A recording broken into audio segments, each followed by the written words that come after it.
What's up, Orange Nation? It's me, Nate Polite from Orange Nation TV, and I'm really missing going to school with everybody. My life has been absolutely crazy for the past few weeks that we've been in quarantine. But last Thursday night was the first round of the 2020 NFL Draft, a time for sports fans and football fans everywhere to come together and enjoy. It's an event it's one of those sporting events that you can do while in quarantine, and it still has real weight. It was honestly very interesting. You had so many video calls. It lasted around 4 hours the first round. I mean, the draft is always long, but this one, it felt especially long, and that might have been because I was going back and forth between filming for live commentary and editing graphics, and I'll talk about individual picks, and I'll bring up some of my live commentary. There were some really shocking picks, but I want to start with the number one overall pick, Joe Burrow, right? Who would have thought, right? Joe Burrow goes number one overall. Cincinnati Bengals. The Tiger King. He went from the LSU Tigers, now he's Cincinnati Bengals. I mean, about as surefire of a quarterback prospect as they come. There's very little risk being seen in it right now. I mean, everyone's kind of like, yeah, he's gonna be good. Obviously, you don't really know how he's gonna play as a pro until you actually get to playing professionally. But from what we've seen, pretty good. Second overall pick, Chase Young to the Redskins. I felt like Chase Young was the best player in the draft. I'm going to be entirely honest with you. If you're a baseball fan, you know exactly what Blake Snell would call him.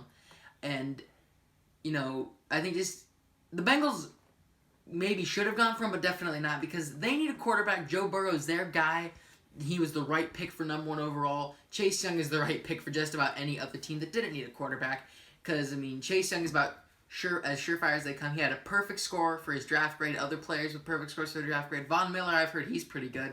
I wouldn't know anything about that. Patrick Peterson had a perfect draft grade. He's pretty good. Saquon Barkley, those are just a few of the people that I can remember off the top of my head. So yeah, Chase Young, very good pick there for the Redskins. Third overall, Jeff Okudah went to the Lions. About mid-season when the Broncos were going to be picking top 10, in case you couldn't tell, I'm a bit of a Broncos fan. He's actually the guy that I wanted the Broncos to take about midseason. Jeff Okudah, he's a very good prospect, very good cornerback. He's going to do great for the Lions. And honestly, I feel like the Lions are in a great position here. Last year we had tank for Tua, tanking for Burrow, or I guess they called it bombing for Burrow is actually the correct term. This year it's going to be tank for Trevor, as in Trevor Lawrence, Clemson quarterback, very, very good. I think that the Lions are kind of in the perfect position to go ahead and do that.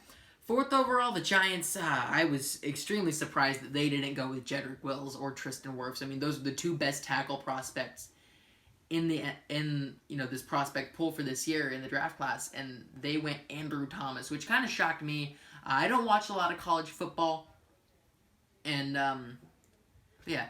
Fifth overall, Tua Tagovailoa. Dolphins took the risk. He's had some injury history. My brother is actually studying medicine at the University of Arizona right now, and he agreed that type of hip injury is something that can be very easily re-injured, which was a big concern for a lot of teams coming into the draft. Dolphins did not let it faze them. Tua, he's got a very high ceiling. I think everyone knows how good he can be, but it's just a matter of what happens with the injuries there. Justin Herbert, another guy. He went 6th overall. Los Angeles Chargers, exactly what I expected.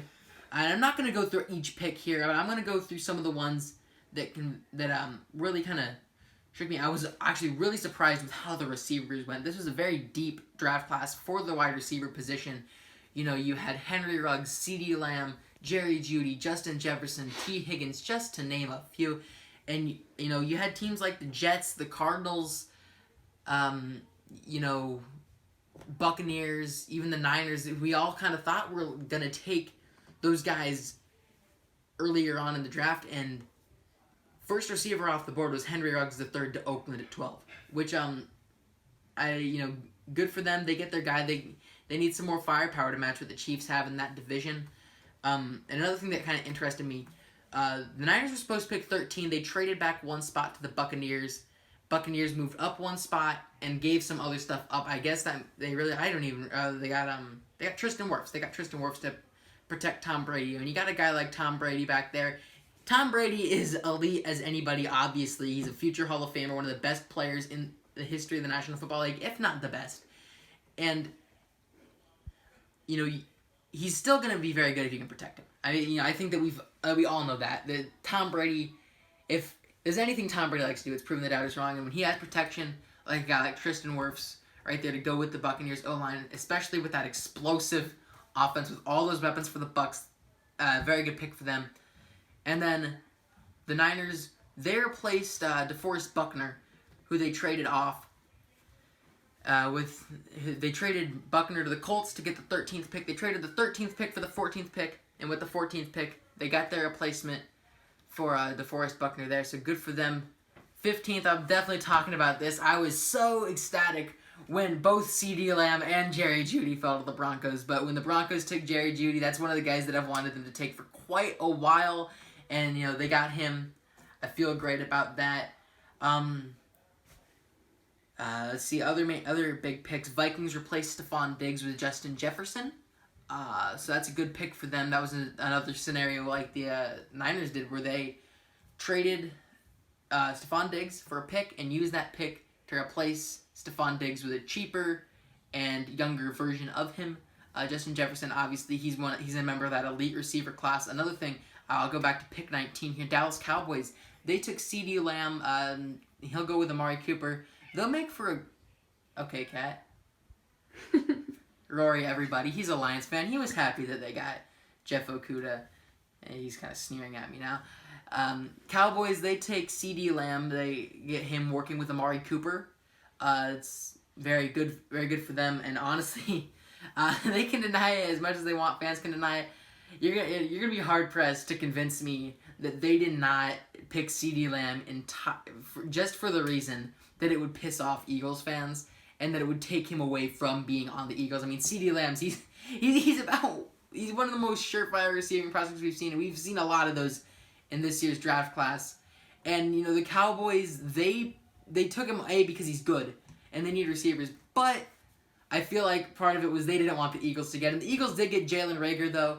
At a TCU. I don't think he's as surefire as CeeDee Lamb or Jerry Jeudy, but he's definitely gonna be good for them. I mean, their receiving corps was just decimated last year by injury. And the pick that surprised me the most, Jordan Love to the Packers. On the ESPN broadcast, they were drawing comparisons to when the Packers took Aaron Rodgers while Brett Favre was still there, and it is very similar. Jordan Love, obviously very raw. He's got a lot of people are saying ceiling of Patrick Mahomes. I couldn't agree more. He's definitely got the arm talent. Everything there is natural. It's very raw, and it's going to need to be really worked on to ensure that he can be one of the best. I think Aaron Rodgers still has 2 to 3 years. Love will sit under him, and Jordan Love, I think, is going to be good. That's one thing that the Packers are pretty good at. I mean, they've had easily 2 Hall of Fame quarterbacks back-to-back now, and they're using that same strategy to draft a guy with lots of raw talent that they can work on for a couple of years before Aaron Rodgers goes and retires. That pick shocked me, but the more I think about it, the more it makes sense to me. And last pick of the first round, Chiefs take Clyde Edwards-Helaire, running back out of LSU. They needed a really a solid running back that's going to be there each game. Damian Williams, he did great in the playoffs, but throughout his career, he's been kind of on and off, pretty inconsistent, and they haven't really had that kind of big-name guy at the running back position. I mean, the Chiefs are still the best team in the National Football League by far, and especially adding Helaire, it just makes them that much better. But yeah, those are some of my most notable analysis here from the first round of the 2020 NFL Draft, and I'll leave you guys with some of my favorite outtakes from my live commentary of the draft. Thank you guys so much for watching. For Orange Nation TV, I'm Nate Polite. See ya.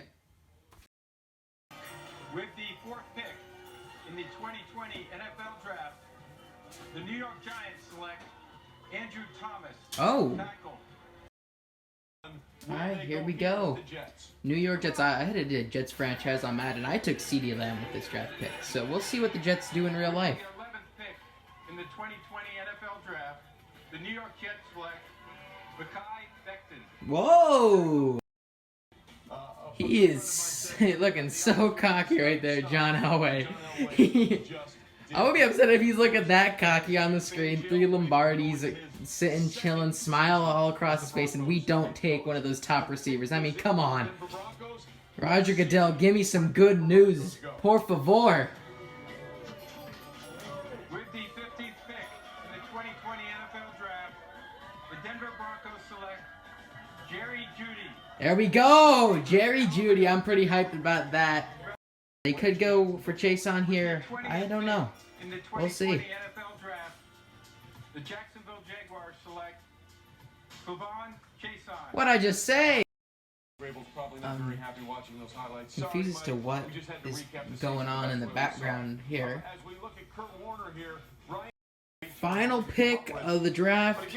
First, or final of the draft, but first round, Andy Reid doing his best Morales impression. Got the Hawaiian shirt. Gotta love it.